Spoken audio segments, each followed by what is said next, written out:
This is our News Year in Review 2022. I'm Jasmine Brown. With each passing year, the stories that unfold help shape the way we see our world.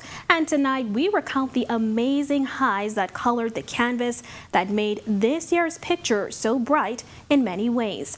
We rolled out the red carpet in a royal visit, and there was finally light at the end of the tunnel in the lingering pandemic. But also on that canvas, some tough and devastating lows. A year that claimed lives and tested trust, that saw deals never come to fruition, and one of the biggest implosions of the decade. Our environment's resilience in question, while our society wrestled with inequality and inflation. All this as people took to the streets, joining in a kaleidoscope that would become the picture of an entire year. And now it's all about to become a part of this country's storied history. We'll relive these stories tonight and talk to the reporters behind them as we now look to the future. I'm your host, Jasmine Brown, and this is Year in Review, the story of 2022. FTX story as the company is to start U.S. bankruptcy. 30,000 gallons of oil spilling in Exuma waters overnight. The death of Her Majesty the Queen is a huge shock to the nation and to the world. An early morning tragedy at sea claiming the lives of 17 suspected. Goes out to those who have lost their lives. Residents were hit hard in the pockets as the cost of items skyrocketed. The culprit, global inflation. Our Jamila Mizik has a recap.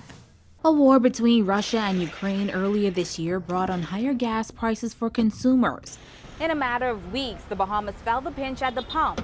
Back in June, gas prices were as high as $7.39. But the hikes did not stop there. This year, Prime Minister Davis also announced that in November, consumers would see an increase in their Bahamas power and light bill. But the increase in prices at the pumps and on electricity bills was not all the year would bring. The trickle-down effect of global inflation also saw increases in the cost of living, and residents were not happy about it. Check this receipt. I even need one. Look. This receipt is ridiculous. Couple items, and I spending $200 on 4, sometimes 2 and 3 items. And it's ridiculous, man. This ain't right. This got to do better. You got to do better. We put you there. You got to help us. And help is what the Davis administration seemingly tried to do. In October, 38 categories of items would be added to a price control list. But that did not go without much pushback from the Retail Grocers Association and the Bahamas Pharmaceutical Association, who closed their doors for a day as talks broke down. We're not closing out of greed, out of malice. You shouldn't just close without notice. Eventually, it would all be ironed out and neighborhood pharmacies were once again welcoming customers. What did go over smoothly was a $50 increase in minimum wage, pushing the weekly payout from $210 to $260 in both the public and private sectors. The last time minimum wage was raised in the country was back in 2015. Reporting for Our News Year in Review, I'm Jamila Mizik. The Davis administration facing heavy backlash over its frequent travel this year. The Ministry of Finance's 3-month report on budgetary performance reveals government travel increased by $2.3 million. The way the PM sees it, the travel was necessary. You don't get this kind of agreement by sitting on a Zoom call. You don't get this kind of agreement by just sitting at home with your fingers crossed. Yeah. You need to build a relationship. These opportunities do not arise from sitting at home, hoping that some kind of magic will happen. You have to get up, get out, and work the hardest you possibly can in the best interest of the Bahamian people. The stories you've seen so far were all covered by Jamila Mizik, one of the newest additions to the Our News team. I sat down with the Grand Bahama native who made her transition to the capital this past July. She recalls sharing the stories of ordinary people. How did you go about getting this story together? Because even as a reporter, you also are a resident, so you felt the pinch as well. So what went into getting this story together? Well, I just thought about how I was affected, and We went and found regular people. We did a number of stories on this topic, from government to, like I said, regular folks. Went back into our archives and just looked at those stories, and that's how I was able to form my report for Year in Review. And does it feel different when you get somebody like the everyday people to help you tell the story? Does it feel, I guess, more impactful, more meaningful? Yeah, because we want to hear from people. We don't necessarily want to hear from officials all the time because, how can I put it? Sometimes maybe they live in a bubble, and I'm not sure they're quite aware about what's happening out there. So we need to go to people and find out what they're feeling. This year saw the removal of many COVID-19 restrictions, and the new normal was suddenly back to normal. In late September, the Ministry of Health and Wellness announced the removal of COVID-19 testing for unvaccinated travelers. The mask mandate was dropped a month later. I support the further relaxation of these protocols. There's been a lot of calls for the elimination of masks, and suffice to say, the tourism industry is ready to see the back of the protocols. They're ready to move on. And certainly that is the sentiment that we are expressing to our colleagues from the Ministry of Health. There have been many ups and downs for Grand Bahama this year. Our Italia Hall takes us through some of those highs and lows. From the failed sale of the Grand Lucayan Hotel to devastating fires that ravaged the International Bazaar, Grand Bahama has had its fair share of disappointments this year. One of the biggest upsets was the collapse of the sale of the Grand Lucayan Resort. It all seemed to be going well in May after government accepted Electra America Hospitality's group offer to purchase the hotel for $100 million. But that did not last for long. After several delays in the negotiation process, it was announced in early November that the deal had failed. The news disappointing many business owners who were hoping for the best. As Grand Bahamians, we look forward to something happening here. What has also remained stagnant is the redevelopment of the Grand Bahama International Airport. Hurricane Dorian destroyed the old airport terminal, forcing officials to move the airport operations to a much smaller facility. And while getting two major projects off the ground was a focus for many, portions of an iconic and once thriving shopping mecca site was burned to the ground. The August fire was the third at the deteriorating marketplace since November 2021. What led to repeated fires at the International Bazaar still remains a mystery. But at the scene of one of the fires in August, firefighters had this to say.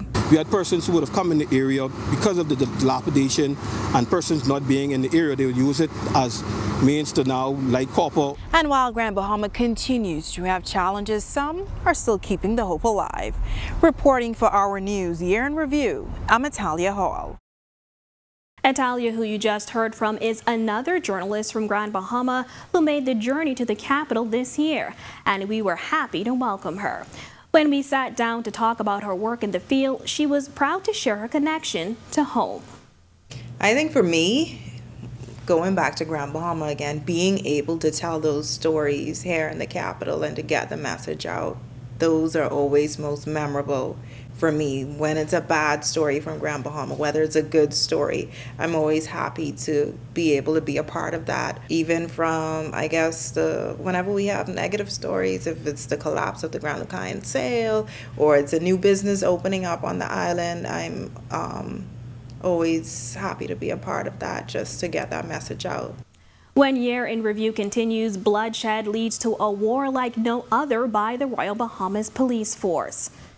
A storm-ravaged community is displaced again, and later rolling out the red carpet in a royal visit fit for a king, when Year in Review 2022 continues.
You're watching Year in Review 2022. Welcome back. A bloody year for the country as the murder count climbed well into the triple digits. Our Megan Shepard has a look back. 2022 got off to a bloody start. In January, the murder of 21-year-old Heavenly Tervias made headlines as it was revealed she was killed by her fiancé, who took his own life after the brutal crime. This whole situation could have been avoided had they done their job properly. Days before, a woman was shot walking into church for a prayer meeting.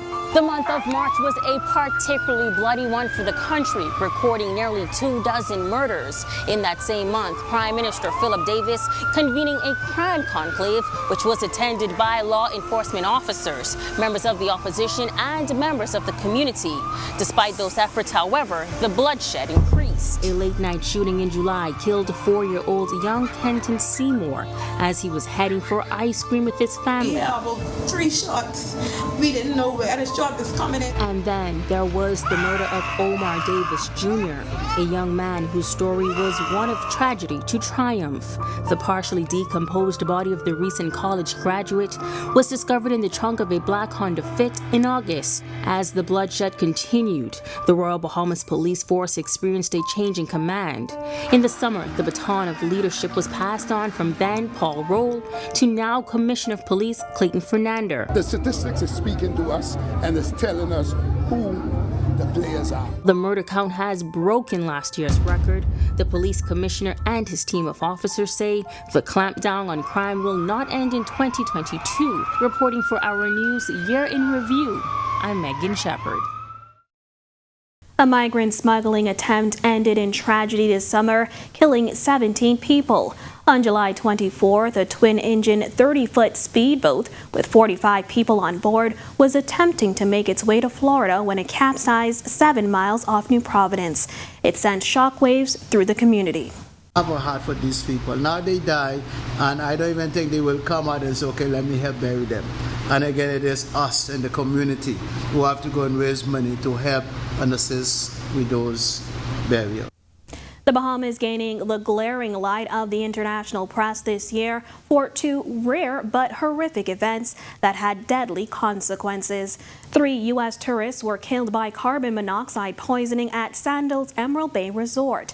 Deputy Prime Minister and Exumas and Ragged Island MP Chester Cooper was quick to comment. Yesterday there was an autopsy that was completed. There is no report for it as yet. As the Commissioner of Police rightly pointed out, there has to be some toxicology lab work, and that is being expedited as quickly as it can be done. Months later in September, a 58-year-old Pennsylvania woman lost her life following a shark attack in waters off Green Key. She was on a tour when the attack occurred, the incident sparking conversation about shark attacks and sightings among local fishermen. Summertime is mating season for shark, so they're really aggressive. However, not everyone shared the same view. The fishermen who cleaning, or the cleaners cleaning the fish, if they put it in the bucket and dump it in the dumpster, you won't have that problem with sharks. We have plenty sharks out here. July 19th was a night seemingly like any other in Exuma, or so they thought, until the sun came up the next day to reveal what had gone unnoticed in the dark hours before. A vessel offloading fuel for the local power station had leaked over 30,000 gallons of diesel into the bay below. In September, the Attorney General discussed the legal consequences.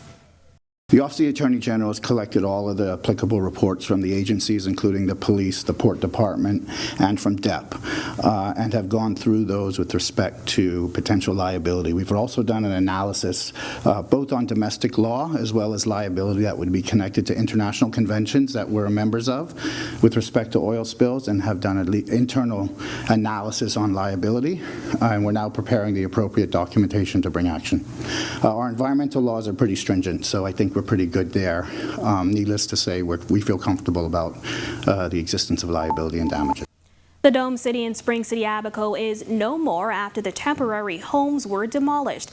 Officials cited health and safety concerns. That announcement was met with pushback, but nothing would stop the demolition day on September 8th. And Abaco, you can't find no place because, you know, Abaco's still trying to rebounce itself from back of the hurricane. And if you do find a place, the little $2 that they're giving you for you to move in your first and second or last, that's all your money going right there. We was trying to make things happen so we could rebuild on our property. By having a deadline to come out here, it puts a lot of pressure on a lot of people who are already in a crisis, who've been through a crisis, and who have lost everything. Works on a major roadway grabbing headlines for all the wrong reasons this year. The Village Road Improvement Project upgrades 0.9 miles of roadway, but it's been a major eyesore and headache. It was a vexing issue for those who live and work in the area.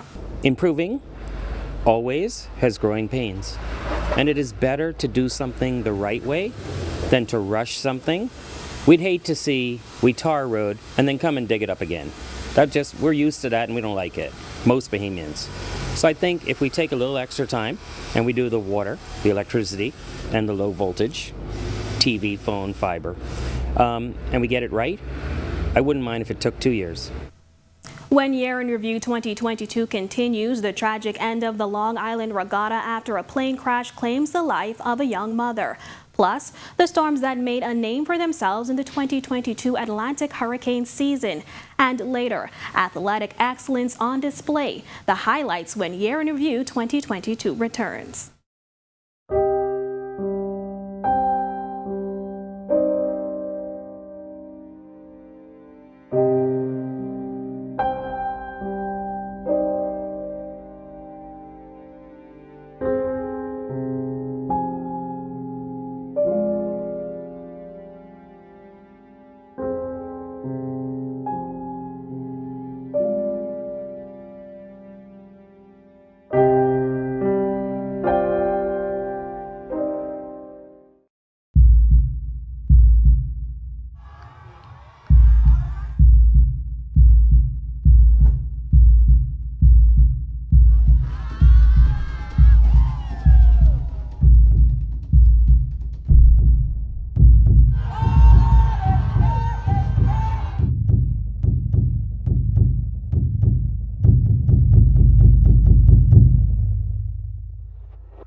You're watching Year in Review 2022. Welcome back.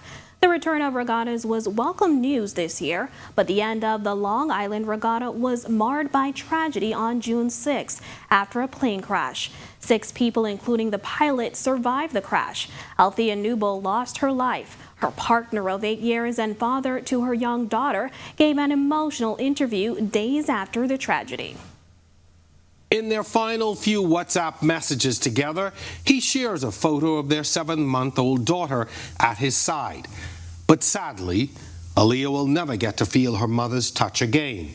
Tevin is left to raise her alone. So I can slow down and try to raise my daughter to be better than who her mama was. And do right and just, for the easy. There were 14 named storms during this year's Atlantic hurricane season, but only 2, Fiona and Nicole, impacted the Bahamas. Those who worked and resided on northwestern New Providence got an unexpected storm surge from Nicole. A viral video showed cars nearly being swept away on Saunders Beach. Decided to walk down here to record, and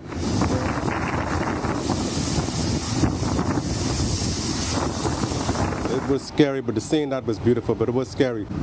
I see one of my coworkers staring outside through the glass, and she's just having a panic attack. Oh my God, the wave, the wave, the wave! So I look, I'm like, what is this woman talking about? And next, we had all the water from the beach just rush upon all the way up until the little pavement here. 2022 is certainly a year to remember for our outstanding achievement in sports. Marcellus Hall has a recap of excellence in Bahamian athletics. Hey guys, Marcellus Hall here. I tell you what, was a good bounce back year for sports. After we came off the sports recession of COVID-19, it was bounce back time. A lot of good things happening in this year. Let's look back at some of those highlights right now. Well, one of the top events that happened in 2022 was one of the last events of the year. That was the grand opening of the new Andre Rogers baseball diamond. 5 years in the making, but finally it was all said and done, and just in time for hosting of the Caribbean Cup baseball tournament. Good time to get things rolling. Team Bahamas playing on home soil for the first time. Other news coming in, of course, from the top of 2022 was the Legend Walk induction of 3 of our top track and field athletes. First up was Shawnee Miller-Weibo, and right alongside of her, Stephen Gardner and Anthony Strawn, former Austin Seeley winner. As all 3 of those athletes, all big at Carifta. Of course, the Bahamas will be hosting Carifta next year. Right after that, one of the things we had to look at and certainly cannot forget was Shawnee Miller-Weibo. She won yet another gold medal at the world stage, this time getting it done at the World Championships. The NACAC Championships, those took place in Freeport, Grand Bahama.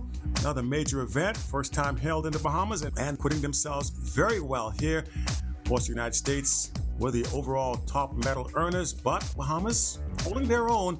So that's it. You look at 2022 in a nutshell. Of course, lots more exciting sports moments to think about, but those are the ones that kind of stood out to us. We'll see you again next year when we have a lot more things to look forward to.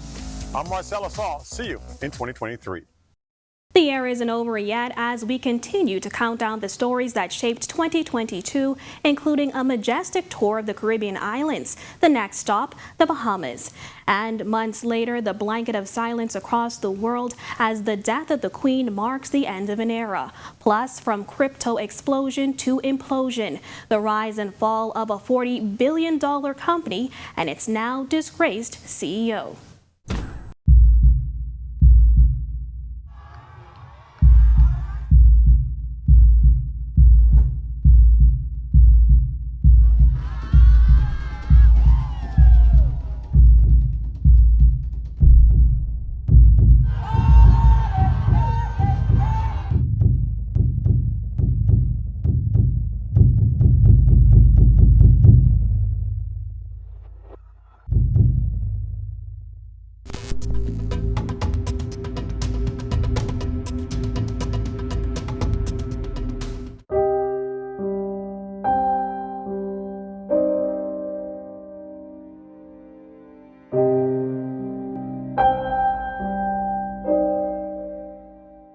And while we said our final goodbyes to the Bahamian acting legend Sir Sidney Poitier at the beginning of the year, in September, the world was shocked by the sudden health decline and passing of Her Majesty the late Queen Elizabeth II.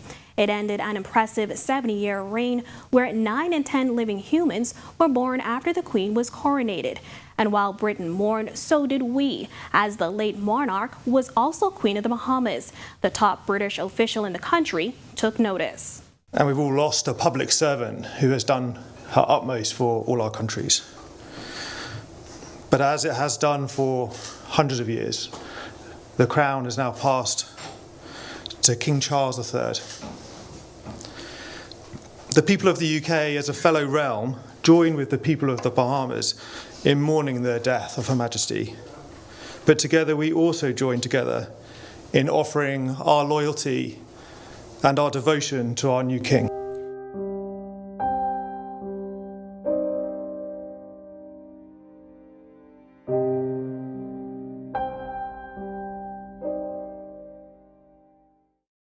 The forever far-reaching impact of Queen Elizabeth II's legacy would be on display in the months before her death. In the year of her Platinum Jubilee, the Prince and Princess of Wales, then the Duke and Duchess of Cambridge, visited the Bahamas in March as the final leg of their Caribbean tour. The royal visit was marked by fanfare.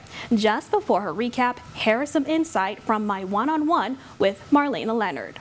You watch the news every night and you're looking at it and you're like, oh, you know, that looks like fun, or that's something I could do. I can just stand in front of the camera and tell people what's happening. But there's so much more to it than just describing what's happening there. You have to, first of all, dig a little deeper and get the information that someone who's there might not be able to immediately pick up. And you also have to make people care about it. So it's not just being able to say what's happening, but saying this is why this matters to you. And so that level of it was something that I'd never You don't think about it until it's your responsibility.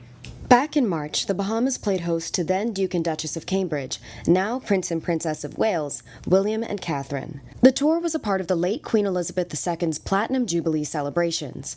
But before the couple even arrived, questions were being raised about who was footing the bill. Why are you able to pay for that? Shouldn't they pay for it for these, yeah? And Bahamians weren't the only ones asking questions. Their trip was coming on the heels of Barbados becoming a republic, removing the crown as their head of state. And many similar rumblings were happening in countries throughout the region. But that didn't stop their 3-day stay. They came to New Providence, Abaco, and here in Grand Bahama. Even here, some openly demonstrated. But that didn't stop their 3-day stay. The couple visited New Providence, Abaco, and Grand Bahama.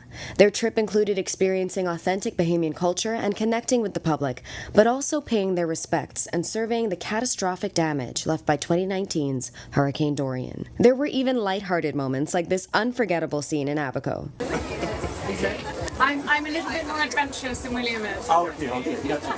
And at the reception on their last night in the Bahamas, also the last night of their Caribbean tour, Prince William addressed the talks of becoming a republic. We support with pride and respect your decisions about your future. Relationships evolve. Friendship endures. Reporting for Our News, I'm Marlena Leonard. The collapse of the whole FTX company, something that wasn't expected, considering the hype that surrounded them when they first moved here. They were very popular. They had a lot of plans. They broke ground on this property for their headquarters. They made a lot of donations to a lot of charitable organizations. So I think when news broke that the company was filing for Chapter 11 bankruptcy, kind of took many by surprise. It's a story that's still unfolding. The country's reputation kind of took a hit.